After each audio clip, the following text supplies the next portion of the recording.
안녕하세요. 투데이안경 코리아마켓 손유빈입니다. 안녕하세요. 박수진입니다. 원달러 환율이 다시 1,320원대로 올라왔습니다. 중국 경기 둔화 우려에 유가가 급락하고 미국 고용지표가 예상보다 더 빠르게 냉각되고 있다는 분석에 달러화는 2주 만에 최고치를 기록했습니다. 국내 증시는 여전히 방향을 잡지 못하고 있는데요. 코스피는 오늘 약보합에서 거래를 마쳤고 코스닥은 0.7% 밀리면서 마무리를 지었습니다. 유가 급락 소식에 약세장 속에서 항공주가 일제히 날아올랐죠. 네. 국제 유가가 중국 등 세계 경기 둔화 우려에 4% 급락하면서 항공주들이 들썩인 하루였습니다. 에어부산, 제주항공 등 항공주들이 일찍 오름세로 마감했는데요. 반면 S오일, 흥구석유 등 정유주들은 최근 이어지는 유가 하락세에 반등의 실마리를 찾지 못하는 모습입니다. 경기 침체 우려에 먹구름이 드리운 하루, 투데이안경 코리아마켓 첫 번째 이슈픽의 주인공은 누구일까요? 네, 세상에 가치를 더합니다. 올해 8월 포스코그룹이 발표한 새 브랜드 슬로건입니다.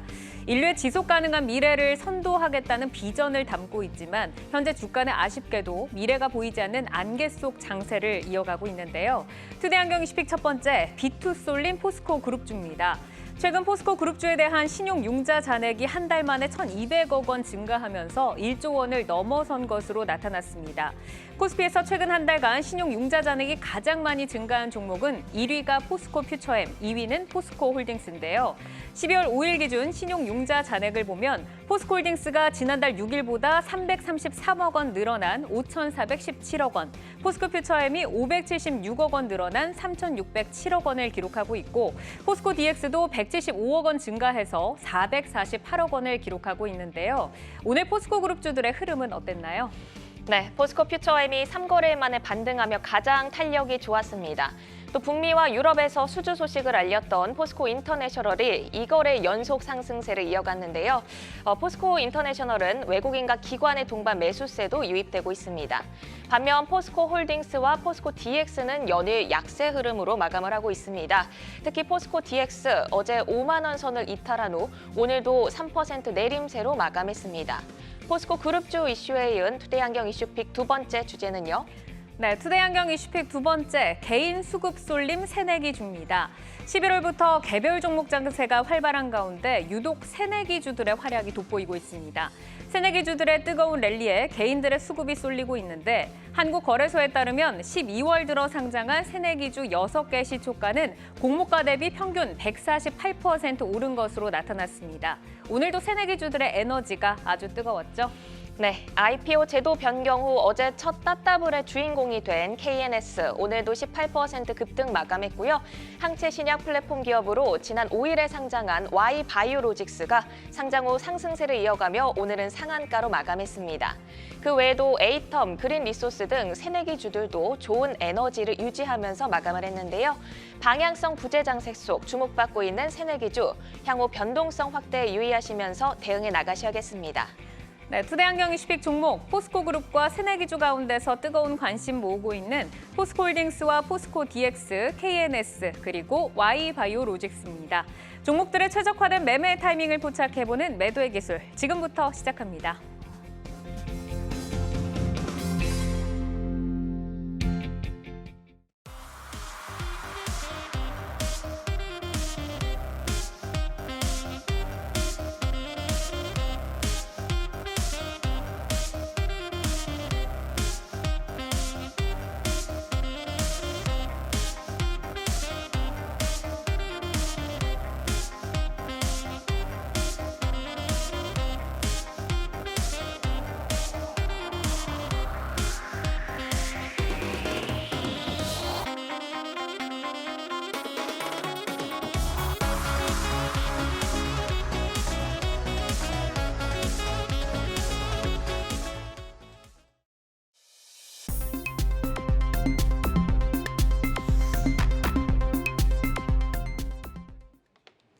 종목별 최적화된 매매 타이밍을 포착해보는 매도의 기술, 투데이안경 이슈픽 첫 번째, B2 쏠린 포스코 그룹주입니다. 포스코 그룹주에 대한 신용 융자 잔액 한 달 만에 1,200억 원 증가하면서 1조 원을 넘어선 것으로 나타났는데 이 신용거래 융자가 늘어난 배경은 어디에 있다라고 봐야 할지, 그리고 앞으로 주가에는 좀 어떤 영향을 미치게 될까요, 지점장님? 네.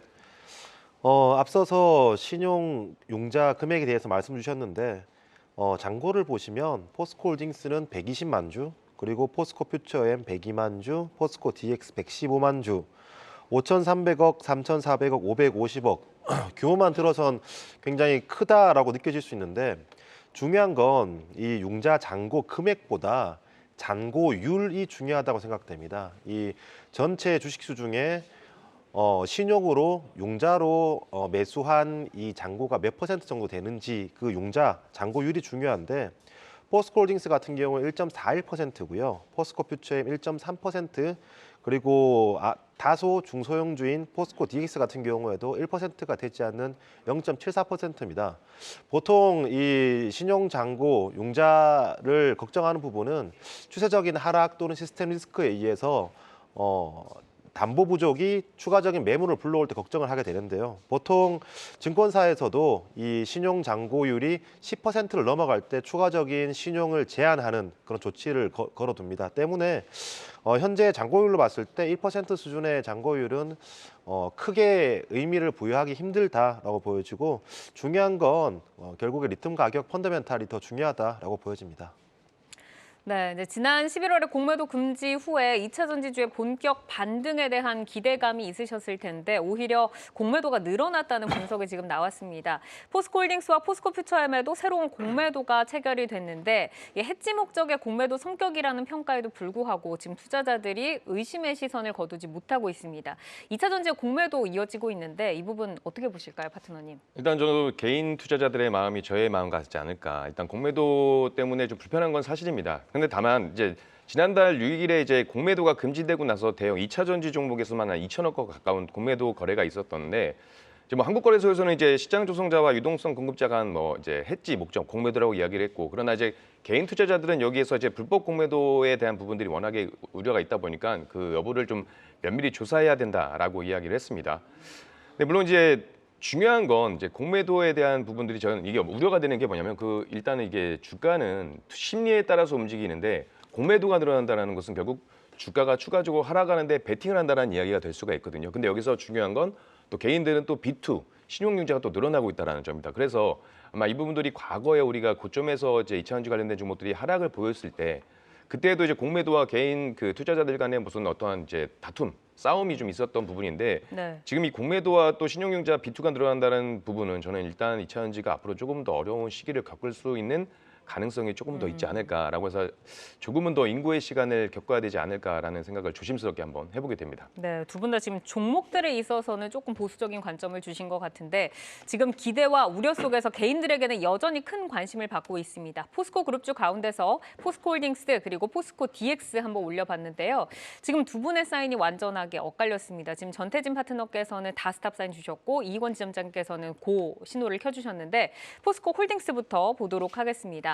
3거래일 연속 하락을 하면서 오늘은 조금 반등을 기대를 해볼까 싶었는데 잠깐 장 초반에 반짝했다가 1% 밀리면서 거래를 마쳤거든요. 자, 전태진 파트너께 먼저 의견 여쭤볼까요?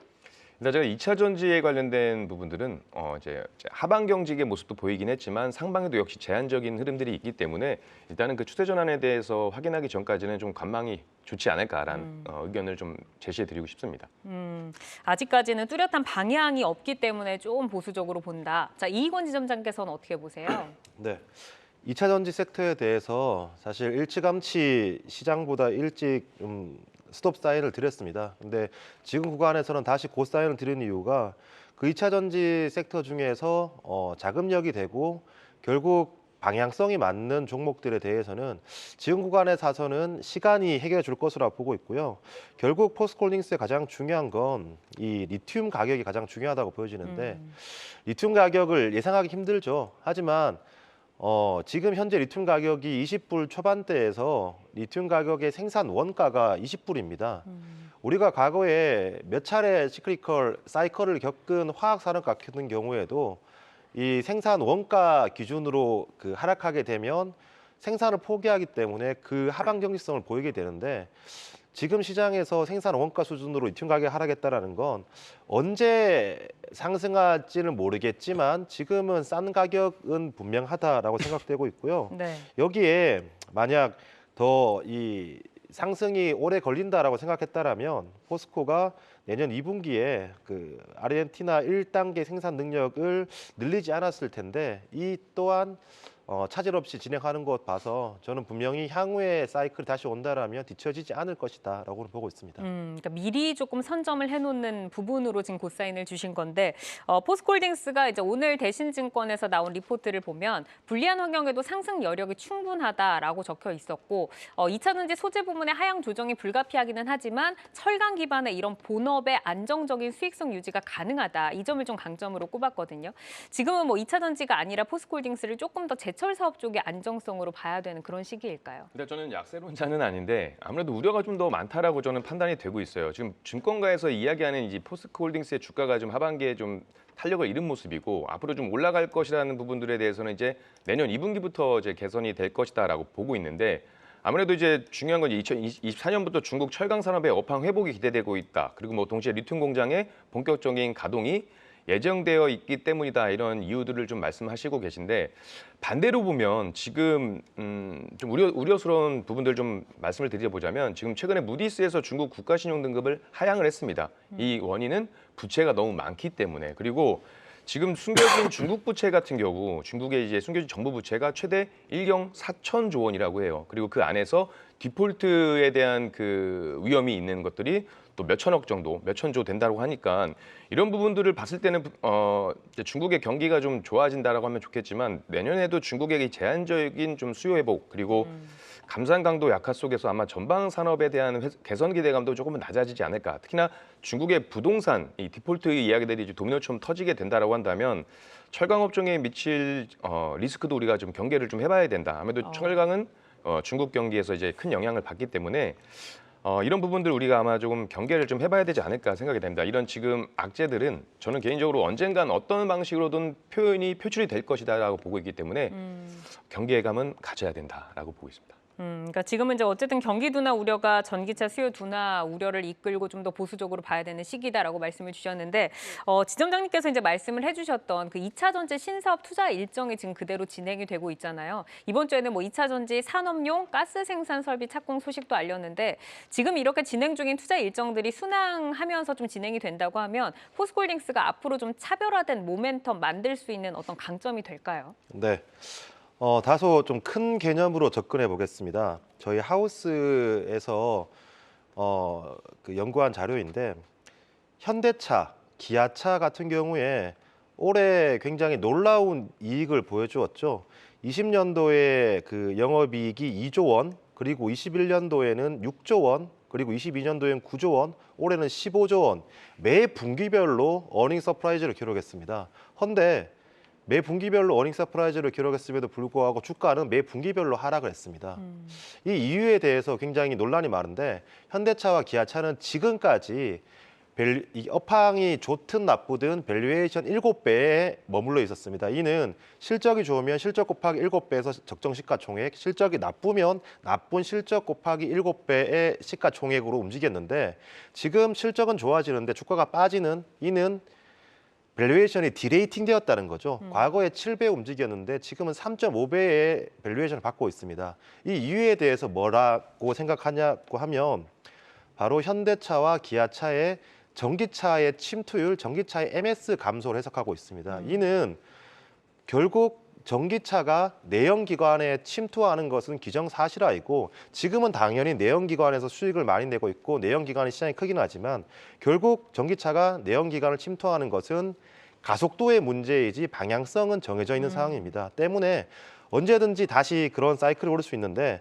저는 가속도의 문제라는 게 주가가 먼저 기대했다가 먼저 실망했다가 이 가속도를 말씀드리는 겁니다. 그런데 다음 사이클이 왔다고 했을 때 지금 뭐 과거에 삼성전자도 반도체에 투자한 것과 마찬가지죠. 지금 업황이 어려울 때 투자를 가속화하는 기업들이 다음 사이클 때 실적을 거둘 수 있습니다. 그런데 포스코 같은 경우에는 아무래도 이런 철강에서 체질 변화를 위해서 튼튼한 재무 구조, 투자할 수 있는 여력이 있기 때문에 언제일지는 모르겠지만 지금 구간은 싸다라고 생각됩니다. 그럼 지점장님은 어느 정도의 목표가를 보고 가자라고 좀 보실까요? 56만 원 제시해드리겠습니다. 56만 원 제시를 해주셨습니다.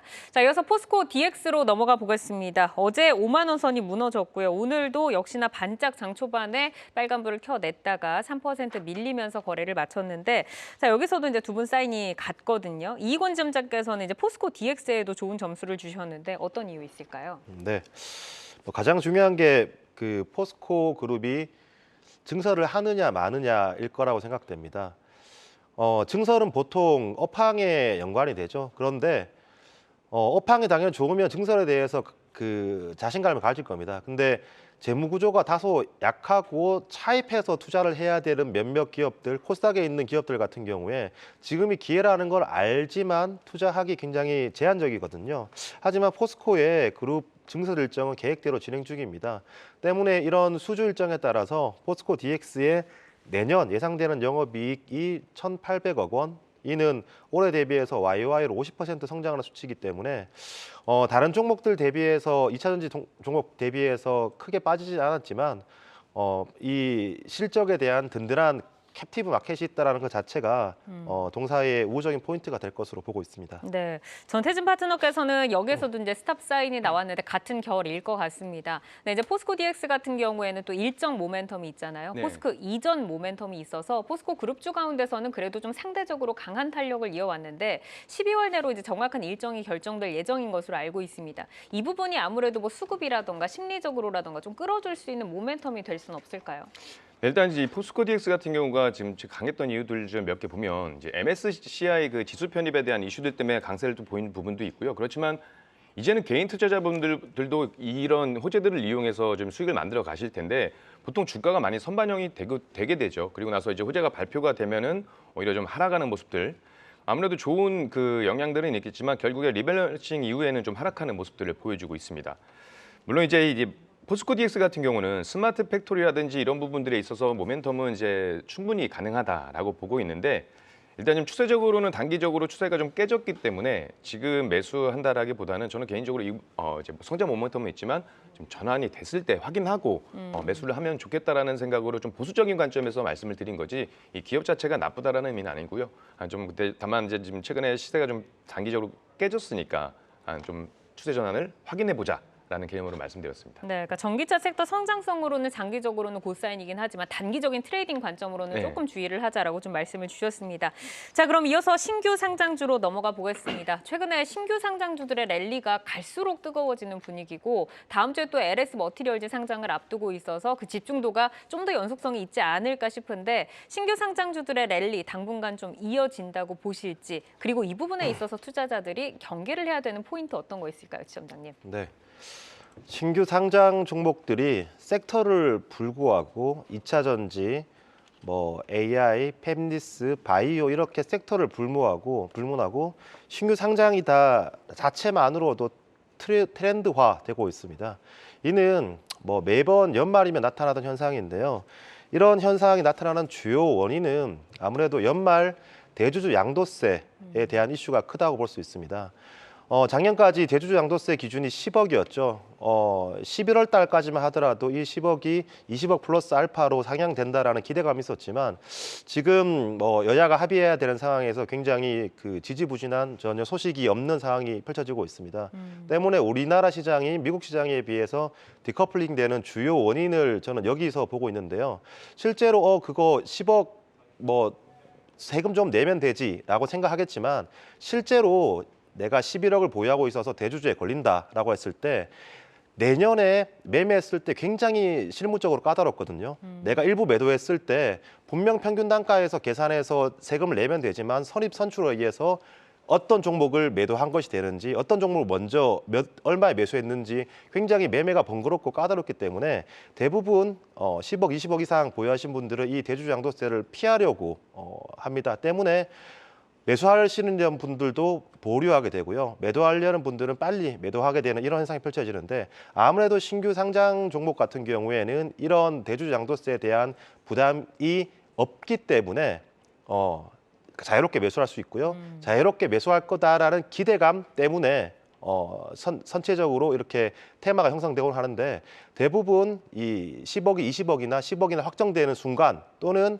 이 배당 락일 근처로 오게 되면 섹터의 트렌드화가 거의 소멸되는 현상을 보이기 때문에 지금부터는 조심해야 될 구간이 아닌가 생각됩니다. 네, 이제 뭐 배당락일이라고 하면 이제 한 뭐 2주 정도 이렇게 남아 있는 것 같은데 앞으로는 조금 유의를 해야 될 것 같다라고 말씀을 주셨고, 자 개별 테마 장세 속에서 지금 새내기 주일 계속해서 좀 주목을 받고 있습니다. 오늘 KNS와 Y바이오로직스 두 종목을 올려봤는데 지금 사인이 똑같이 들어왔어요. KNS는 두 분 다 스탑을 주셨고 Y바이오로직스는 더 갈 수 있다. 그 사인이 지금 들어왔는데 KNS부터 보도록 하겠습니다. IPO 제도 변경 후에 처음으로 공모가의 4배인 따따블을 기록을 한 종목이고 오늘도 18%의 강세를 켜내긴 했습니다. 근데 여기서는 이제 두 분 다 조금 탄력이 둔화됐다라고 여기신 건지 스탑 사인이 들어왔는데 전태진 파트너께 먼저 좀 여쭤볼까요? 네, 일단은 이제 신규 상장주는 이제 개인 투자자분들이 굉장히 좋아하죠. 단타하기도 좋고 네. trading하기 좋고. 근데 중요한 건 최근에 이제 신규 상장주라든지 이런 스펙 관련된 종목들이 수급이 몰린다라는 건 좀 전 개인적으로 좀 우려를 좀 생각하고 있습니다. 그래서 KNX 같은 경우도 이미 뭐 좋은 흐름들 오늘도 18% 가까이 상승을 보였기 때문에 이거는 근데 저는 개인적으로 단타 좋아하시는 트레이딩이 가능하신 분들만 좀 접근을 하시면 좋겠고 그냥 네. 일반적인 개인 투자자분들은 접근을 안 하셨으면 좋겠어요. 그냥 어. 신규 상장주를 너무 좀 좋아하셔가지고 좀 뒤따라가는 영향들 그리고 결국에 KNS는 또 2차 전지 관련된 장비 업체다 보니까 일단 그 섹터 자체도 좀 우리가 좀 신중히 골라볼 필요가 있지 않나라고 생각이 좀 되고 있습니다. 다만 Y바이오로직스는 또 곧사인 주셨는데 이 부분 잠시 뒤에 또 들어보도록 하겠습니다. 자, 이희권 지점장께서도 스탑 사인을 주셨는데 말씀을 주신 것처럼 KNS가 이 배터리 자동화 장비 제조 기업이고 주 고객사가 이제 배터리 3사입니다. 2차 전지 업계 분위기가 좋지 않은 상황에 상장을 했음에도 불구하고 뜨거운 반응이 좀 있었잖아요. 이 부분에 있어서는 좀 어떤 이유가 있을 것이다라고 봐야 할지 그리고 이제 새내기 주다 보니까 수급 물량 부담은 없는지 한번 좀 들어볼까요? 네, 좋은 부분은 분명히 있습니다. 보호해수가 81.1%고요. 그리고 유통 가능 물량 18%입니다. 이 정도면 굉장히 유통 가능 물량이 제한적이다, 오버행이 제한적이다라고 볼 수 있는데 그럼 유통 가능 물량이 제한적이다라고 해서 어느 가격대든 사도 된다라는 의미는 아니거든요. 사실 요즘에 주식 얘기를 하면서 성장주에 대해서 밸류에이션을 논하고 비싸다고 논하면 굉장히 꼰대 얘기를 듣는데 동사 같은 경우에 이제 컨센서스가 없기 때문에 올해 예상되는 순이익 60억 대비해서 PER을 지금 75배 받고 있습니다. 제가 계산했을 때. 근데 과연 동사가 내년이 아닌 올해 대비해서 75배를 받을 수 있을까에 대해서 동사의 CID가 포인트죠. CID 사업이 원통형 2차 전지에서 전류 과부하를 차단하는 부품입니다. 화재를 예방하기 때문에 안전 필수 부품이죠. 반드시 들어가야 되는 부품입니다. 근데 중요한 건 반드시 들어가야 될 안전 부품이라는 건 성능보다는 안전성에 관련된 겁니다. 우리가 과거에 생각해 보면 에코프로 BM의 양극재 같은 경우에는 이 안전성보다는 자동차 성능에 관련된 내용이었습니다. 721, 811, 9반반 이렇게 하이니켈로 갈수록 동사의 마진이 좋아지고 동사의 이익이 좋아지고 하이니켈로 갈수록 자동차를 잘 만드는 것이고 자동차를 잘 판매하기 위해서 하이니켈로 갈 수밖에 없었습니다. 네. 에코프로 그 BM 같은 경우에는 P와 Q가 동시에 늘어나는 이벤트였죠. 하지만 동사의 안전성을 담보로 하는 부품이기 때문에 기본으로만 깔고 가면 되지 이걸 과하게 넣을 필요는 없다 이거든요. 때문에 지금의 밸류에이션 75배를 과연 더 상승하기 위해서는 100배, 150배를 받아야 되는데 그게 가능할지에 대해서는 조금 리스크가 크지 않나 생각합니다. 약간 이제 기본적으로 필요하긴 하지만 뭔가 욕망이 더 집결될 수 있는 그런 부분은 아니다 정도의 좀 말씀이신 것 같은데 자 전태진 파트너께서는 이게 이제 트레이딩 잘하시는 분들이 좀 다뤄볼 만한 종목이다라고 하셨잖아요. 네. 혹여라도 어제 오늘 좀 뒤늦게 따라가신 분들 어떻게 좀 잡고 대응을 해봐야 될까요? 일단 어제 들어가셨던 분들은 수익권이실 거라 기분이 굉장히 좋으실 거고요. 오늘 시가에 들어가셨던 분들도 생각보다는 이제 시초가 대비해서 많이 빠지지 않았기 때문에 그나마 좀 견디실 만한 데인데 다만 이제 고점에서 사신 분들이 좀 문제가 되겠죠. 그다음에 지금 이 신규 상장주 같은 경우는 기술적이나 이런 기본적 분석이 안 되는 종목들이잖아요. 그렇기 때문에 간단하게 좀 말씀드리면 오늘 저가 기준 104,500원을 이탈하게 되면 갭 상승으로 시작을 했기 때문에 그 갭을 매꾸러 내려갈 수가 있기 때문에 그런 심리적인 부분도 감안하셔가지고 104,500원 손절가로 타이트하게 좀 잡아보시면 좋을 것 같습니다. 네, 자 이어서 Y바이오로직스 넘어가겠습니다.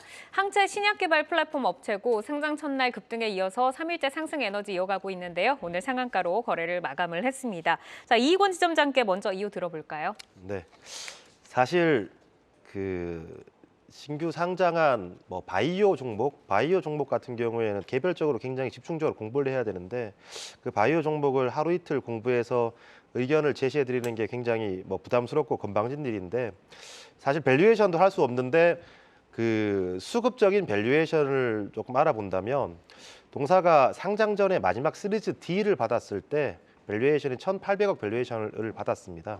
그리고 보호의 수를 70% 정도 가지고 있고 5건의 기술 이전 레퍼런스가 있죠. 때문에 현재 시가총액이 시리즈 D에 비해서 30% 수준 올라온 상황인데 여기에서는 충분히 저는 더 스터디를 해봐야겠지만 리스크보다는 기대할 요인을 생각해 볼 수 있지 않냐라고 생각합니다.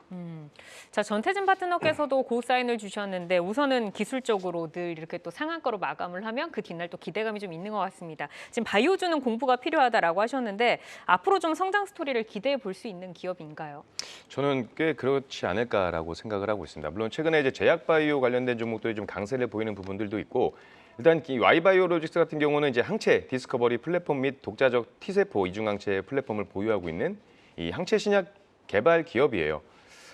이제 좀 몇 가지 포인트를 좀 말씀드린다면 국내 기업 중에서 이제 유일하게 인간 항체 라이브러리를 갖추고 있고 그리고 글로벌 최고 수준인 한 1,000억 종 이상의 인간 항체를 보유하고 있습니다. 그리고 독자 개발 파이프라인 중에 이 아크리솔리맙은 항 PD-1 면역관문 억제제로 이제 신약 후보 물질이고 한국, 호주, 태국에서 이제 다국가에서 임상을 또 성공적으로 완료했어요. 그리고 효능과 안정성을 입증 받았기 때문에 지금 최근에 이제 국내 유일에서 이 PD-1 면역 항암제를 개발 중이기 때문에 미국 등 특허도 가지고 있는 그런 기업입니다. 경쟁력이 또 있는 기업이고 아무래도 이 면역 항암제 시장 자체도 작년에 시장의 규모가 작년 447억 달러 하나 63조에서 28년 1,310억 달러까지 그러니까 약 175조에 이를 거라는 전망이 나오고 있고 이렇게 따지다 보면 연평균 한 36% 정도 달하는 성장을 보여주고 있어요. 특히나 저는 개인적으로 이제 제약 바이오주들이 시장이 또 어수선할 때 또 강세를 보이는 그런 부분들도 있기 때문에 제약 바이오주는 꾸준히 좀 보셨으면 좋겠고 그리고 이 바이오로직스 같은 경우는 충분히 성장 가능성이 좀 점쳐진다. 그런 기업으로 좀 보고 있습니다. 네, 그럼 이제 지점장님께 한번 좀 여쭤보겠는데 오늘 또 이렇게 강했기 때문에 내일 한번 따라가 볼까 하시는 분들도 계실 것 같아요. 그런 신규 진입자 분들에게는 어떤 전략 유효할까요?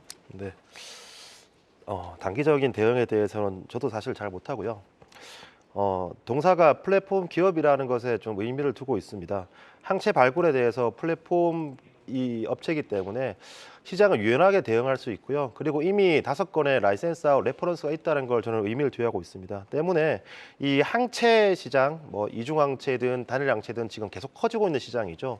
여기에서 한 번이라도 퍼스트 클래스를 발굴한다라면 지금의 밸류에이션은 1조 단위도 아니기 때문에 너무 싼 수준이라고 생각되기 때문에 언제든지 기회가 올 수 있는 기업이다 보고 있습니다. 네, 알겠습니다. 자, 오늘 여기까지 이렇게 정리를 해드리고요. 저희가 이 종목들은 현재 주가와 현재 모멘텀 기준으로 매매 포인트 제시를 해드리고 있기 때문에 시장 상황에 따라 전략이 변동 가능한 점 꼭 기억을 해주시기를 바라겠습니다. 계속해서 주요 이슈, 모멘텀 팔로우하면서 여러분의 전략 체크해드리겠습니다.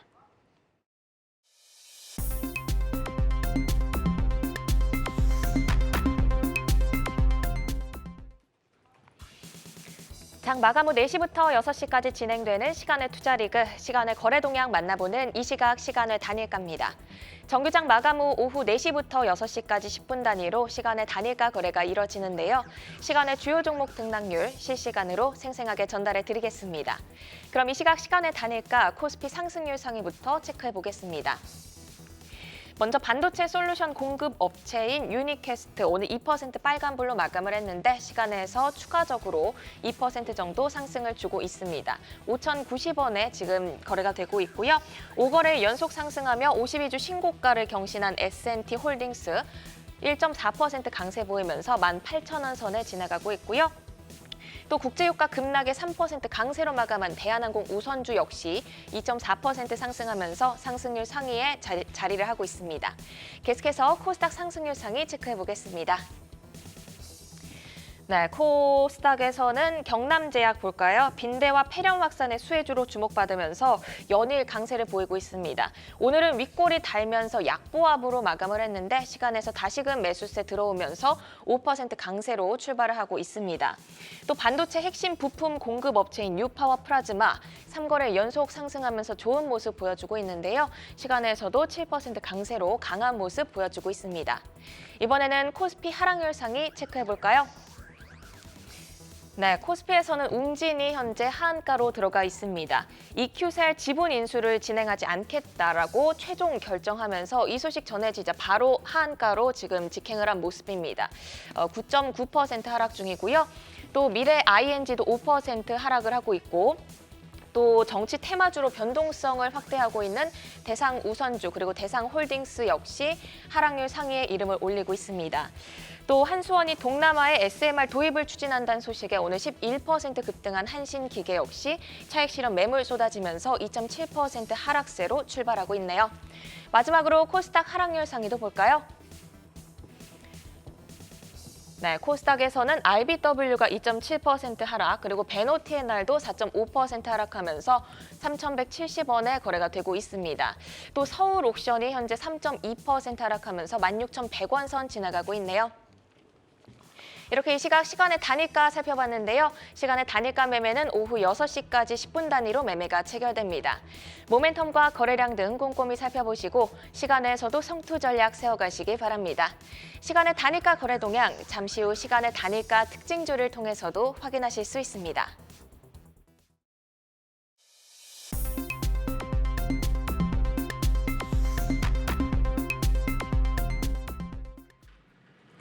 다양하게 부각되는 이슈와 모멘텀 속에서 연속성 있는 재료로 우상향할 주인공 누가 될까요? 주도주로 떠오르게 될 종목을 미리 만나보는 라이징 스탁입니다. 세 분이 가지고 오신 오늘의 종목 화면으로 먼저 확인해 보겠습니다. 노훈민 파트너 K옥션, 전태진 파트너 신신제약, 이희권 지점장 유한양행 가지고 오셨는데요. 자, 먼저 노훈민 파트너의 라이징 스탁부터 보겠습니다. K옥션입니다. 라이징 포인트 만나볼까요? 네, FTO 시장 본격 개화 기대감으로 가져왔습니다. 네, 미술품 조각 투자로 K옥션 주목을 받고 있는데 STO 시장이 본격적으로 개화가 된다. 그러면 K옥션은 얼마나 기대감을 가져볼 수 있는 건가요? 네, 혹시 여기 지금 준비한 이미지 화면 한번 보여주실 수 있을까요? 네. 준비된 이미지가 어떤 이미지일까요?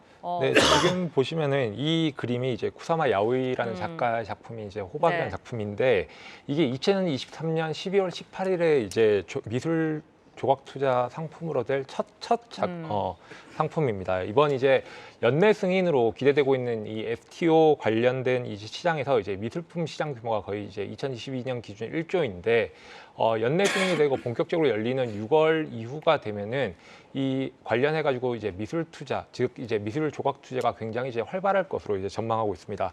근데 아직까지는 이게 기대감으로 이제 오른 부분이기 때문에 어떤 식으로 실적을 이어질지는 좀 기대해봐야 되는 거지만은 FTO 시장 자체가 지금부터 시작해서 2030년에는 370조까지 성장할 수 있는 시장이기 때문에 관련해서 이제 미술품 조각 투자라든지 아니면 관련 플랫폼 관련해서 주가 상승이 계속적으로 이어질 가능성이 높기 때문에 해당 부분에서 좀 주가 상승을 기대할 수 있다라고 생각하고 있습니다. 네, 이제 방금 보여주신 게 이제 쿠사마의 호박이 이제 첫 작품으로 등장을 하면서 많은 분들에게 또 뜨거운 관심을 받았는데, 자 지금 2030년까지 370조의 시장이라고 언급을 해주셨습니다. 근데 예전에도 한번 STO 시장으로 조금 뜨거웠다가 연속성이 좀 약했잖아요. 이제는 어디까지 좀 올라가 볼 수 있을까요? 네, 일단 이제 한국 거래소에서 이제 승인을 신청하고 이제 연내 승인 기다리고 있는 부분이고 거의 연내 승인이 거의 확실시 되고 있는 부분이기 때문에 최근에 이제 주가가 그런 부분을 반영해가지고 갤럭시아 SM이나 갤럭시아 머니트리 관련 종목들이 굉장히 많이 올라왔습니다. 네. 하지만은 단기적으로 봤을 때 여전히 그 기대감을 이어갈 수 있는 부분이고 이번 18일 날 첫 이제 청약 일정이 예정되어 있는 부분이기 때문에 현재 있는 주가에서 5일선 이탈하지 않는다면은 주가 충분히 8,000원까지도 기대해 볼 수 있는 부분이라 생각하고 있고 5,500원 손절 라인으로 가져왔습니다. 네, 5,500원 손절, 목표가는 8,000원으로 제시를 해주셨습니다. 자, K옥션 만나봤고요. 이어서 전태진 파트너의 종목 넘어가겠습니다. 신신제약인데요. 라이징 포인트 만나볼까요?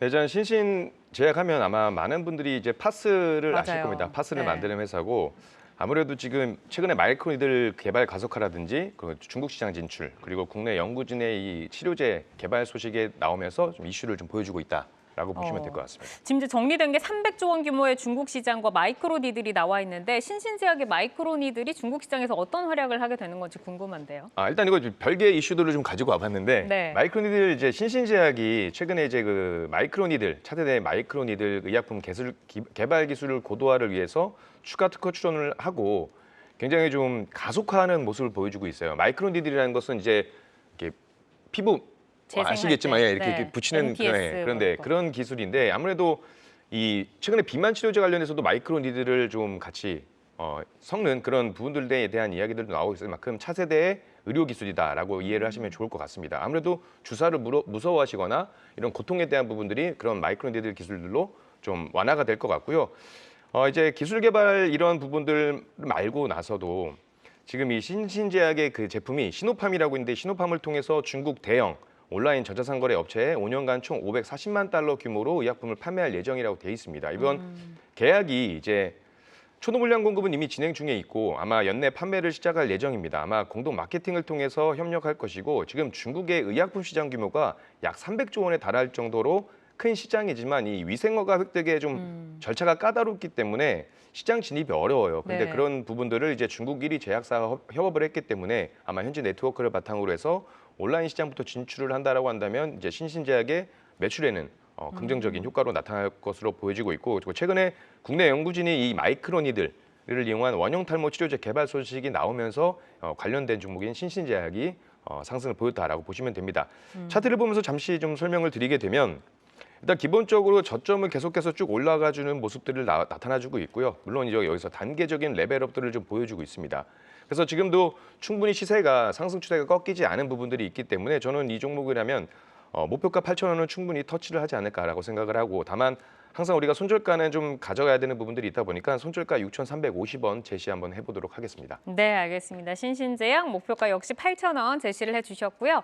자, 이어서 이희권 지점장의 라이징 스탁입니다. 유한양행인데요. 유럽 임상 종양학회 발표 후에 잠시 좀 잠잠했던 종목인 것 같습니다. 지금 이 시점에서는 어떤 라이징 포인트 있을까요? 네. 전 세계에서 가장 큰 빅팜이죠. 존슨앤존슨이 마리포사 병용 요법 피크 세일즈 매출액을 50억 달러 이상을 제시했습니다. 이 부분이 지금 어느 정도의 의미가 있는지 좀 궁금하고 앞으로도 좀 모멘텀이 있다고 하면 어떤 것들 좀 기대해 볼 수 있을까요? 네.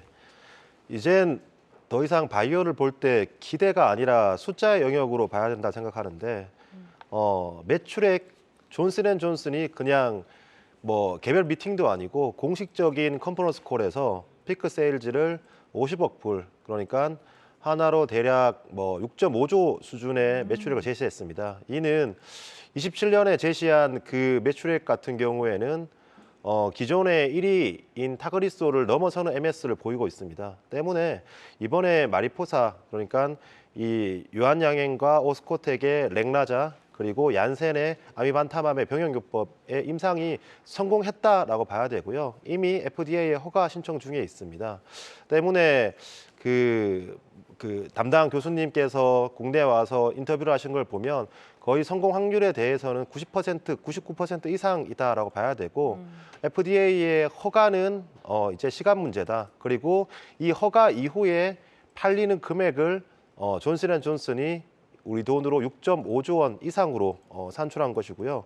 이 글로벌 시장 외에도 국내에 유한양행이 신의 한 수라고 생각이 되죠. EAP 무상 공급 프로그램을 통해서 폐암 환자들에게 연 6천만 원 정도의 이 렉나자를 무상으로 공급하고 있습니다. 연내 1,000명 정도의 환자가 등록될 것으로 예상이 되고 있는데 지금 8,900명 정도 등록이 되었죠. 그런데 국내에서 보험이 등재가 된다면 이제 더 이상 무상 공급이 아니라 보험을 통해서 유한양액이 실적을 인식하게 됩니다. 때문에 내년에 유한양액의 예상 순이익이 1,358억 원, 컨센서스 기준이고요. 올해 대비해서 YOY로 61% 성장을 하게 됩니다. 시장의 증익 평균치에 비해서 제약바이오가 훨씬 더 크게 성장을 보이는데 국내에서도 드디어 돈을 버는 그런 빅팜이 나올 것으로 내다보고 있습니다. 네, 그러니까 이제는 뭐 실적 숫자를 봐야 하는데 앞으로 좀 기대되는 게 글로벌적으로도 또 국내적으로도 좀 있다라고 말씀을 주셨는데 그럼 유한양행 지금 진입을 해서 가격 전략 노려볼 수 있을까요? 네, 매수가는 현재가 제시해드리겠고요. 1차 목표가는 10만 원, 그리고 손절가는 지난 저점이었던 54,900원 제시해드리겠습니다. 네, 1차적으로 목표가 10만 원 제시를 해주셨습니다. 자, 오늘 라이징 스탁 노은민 파트너의 K옥션, 전태진 파트너 신신제약, 이희권 지점장의 유한양행까지 만나봤는데요. 내용 잘 참고를 해보시기를 바라겠습니다. 오늘 함께해 주신 전태진 와우넷 파트너, 이희권 메리츠증권 광화문 지점 지점장 여기서 인사드리겠습니다. 고맙습니다.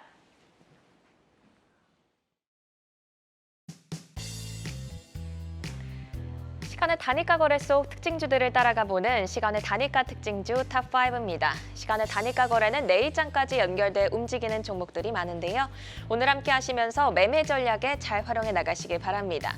그럼 5위부터 확인해 보겠습니다. 5위는 펜텍인데요. 북미의 전기차용 고화질 카메라 확대 도입 소식에 어제 13% 급등, 오늘은 등락을 거듭하다 보합에서 거래를 마쳤는데요. 시간에서 매수세 다시 붙으면서 2% 가깝게 상승하고 있네요. 4위는 엑스게이트입니다. 최근 양자 컴퓨터 관련주로 주목을 받고 있죠.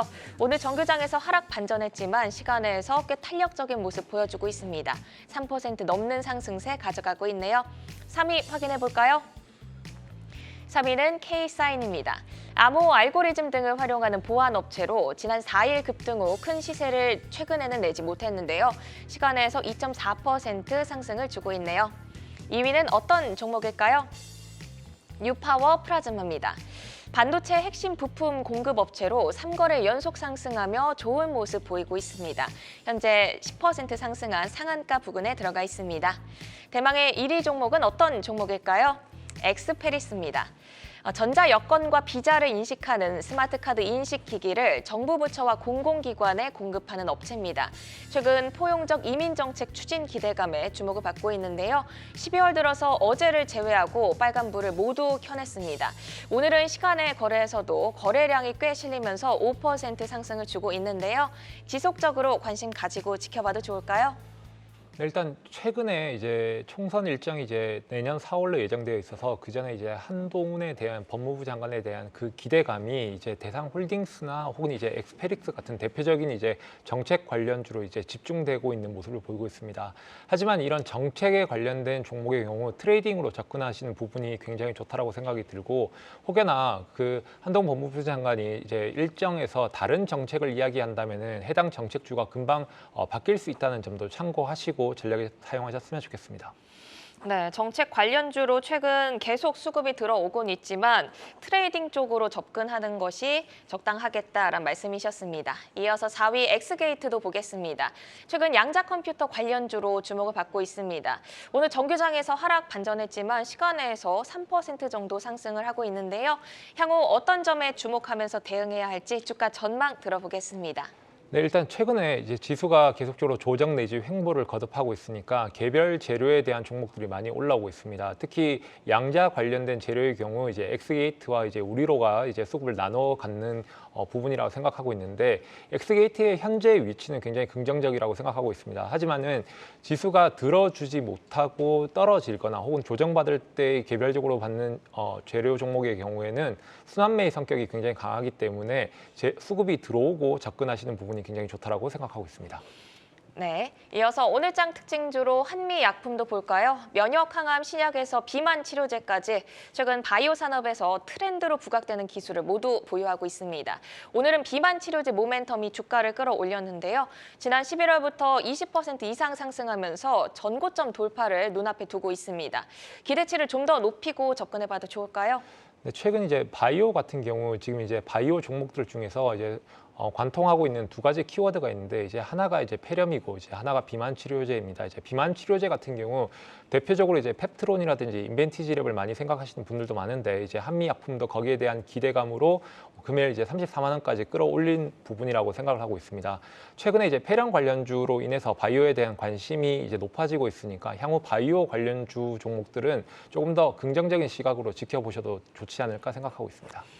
네, 비만 치료제 테마가 오늘 같이 동반 상승을 했는데요. 펩트론이라든지 인벤티지랩 등 다양한 종목들이 있는데 비만 테마에서 노우민 파트너의 탑픽이 있을까요?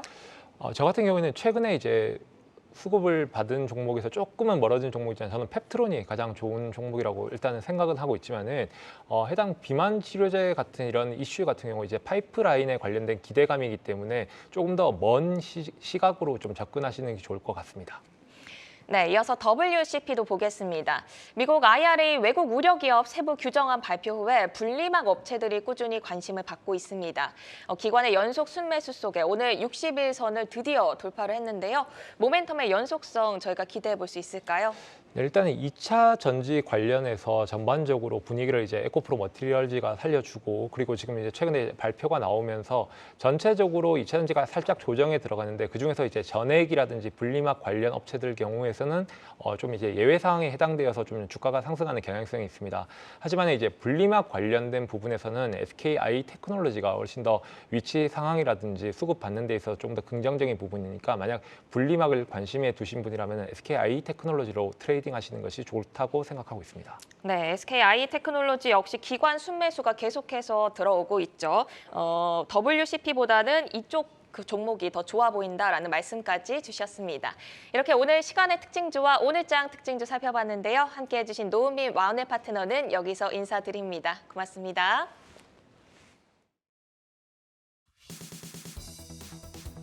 글로벌 증시 브리핑 전해드립니다. 오늘 아시아 증시 전반적으로 약세입니다. 상해지수가 장중한때 상승 반전엔 성공을 했으나 약보합권에서 마감을 했고요. 선전도 0.1% 약보합. 항생지수 낙폭이 깊습니다. 0.8% 밀리는 모습 보여주고 있습니다. 오늘 중국에서는 11월 수출입 지표가 발표됐습니다. 수출은 7개월 만에 증가세로 돌아섰지만 수입은 한 달 만에 다시 마이너스로 전환하면서 엇갈렸습니다. 수출이 늘어나면서 경기 회복 기대감을 높였지만 수입이 줄어들면서 낙관 전망을 어렵게 하는 등 중국 경제 지표들이 가리키는 방향이 여전히 복잡하게 얽히고 있습니다. 한편 오늘 중국에서는 시진핑 주석과 EU와의 정상회담이 개최됐죠. 시진핑 주석은 양측이 상호 이익과 협력에 동반자가 돼야 한다고 발언하긴 했지만 현재 갈등을 빚고 있는 전기차 등 무역 부문에서의 실질적인 성과를 내기 어렵다는 관측이 지배적입니다. 이어서 나스닥 선물지수입니다. 나스닥 선물지수 약보합권에서 숨고르게 하는 모습입니다. 이 시각 현재 보합권에서 머무르고 있습니다. 오늘 아시아 증시에서 미국 국채 금리가 장기물을 중심으로 오르긴 했는데 고용 지표를 앞두고 관망세가 짙은 모습입니다. 내일 발표되는 비농업 부문의 고용 지표를 기다리는 모습인데요. 최근에 발표된 고용 지표 둔화에 연준이 더 일찍이 금리 인하에 나설 수 있다는 기대가 커졌지만 경기 침체에 대한 우려도 커진 만큼 잘 체크해 보셔야겠습니다. 잠시 뒤 미국에서는 현재 미국의 실업과 재취업률 추이를 알 수 있는 주간 신규 실업수당 청구 건수가 발표됩니다. 지금까지 글로벌 증시 브리핑 이마영이었습니다. 투데이안경 코리아마켓은 방송 후에도 유튜브에 라이징 스탁으로 검색하시면 다시 보실 수 있습니다. 라이징 스탁과 함께 여러분의 포트 풍성하게 채워갈 좋은 종목들과 함께 하시기 바랍니다. 네, 투데이안경 코리아마켓은 항상 여러분의 든든한 전략 동반자가 되어드리겠습니다. 오늘도 함께해 주신 여러분 고맙습니다.